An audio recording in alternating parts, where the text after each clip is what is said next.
শনিবার দুপুরে জমজমাট লাঞ্চের থালার আইডিয়া শেয়ার করতে চলে এলাম। খুব বেশি রান্না আজকে করতে পারিনি। মিঠাইকে সকালে আঁকার স্কুলে দিতে যেতে হয় 9টার সময়। তখন আমি বাজার সেরে বাড়ি ফিরে আবার টুক করে রান্নাটা করে ওকে আনতে যাই। তারপর দুপুরে খাওয়া দাওয়া শেষে বিকেলে থাকে নাচের ক্লাস। তাই শনিবারে রান্নার চাপটা বেশি রাখি না। বাটি চাপা গরম গরম ভাতের সাথে লেবু লঙ্কা পেঁয়াজ নিলাম। এটা হলো সজনে শাক। সজনে শাক বাছতে কিন্তু একটু সময় লাগে। একটা একটা করে পাতা ছিঁড়ে সজনে শাকটা আমি ভালোভাবে বেছে ধুয়ে পেঁয়াজ রসুন আর শুকনো লঙ্কা ফোড়ন দিয়ে ভেজেছি।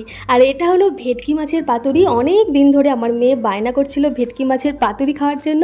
অবশেষে ওর জন্য আজকে এই ভেটকি মাছের পাতুরিটা বানালাম। রেসিপি ডিটেলসে এর পরের ভিডিওতে শেয়ার করব, আপনারা দেখবেন, আশা করি ভালো লাগবে।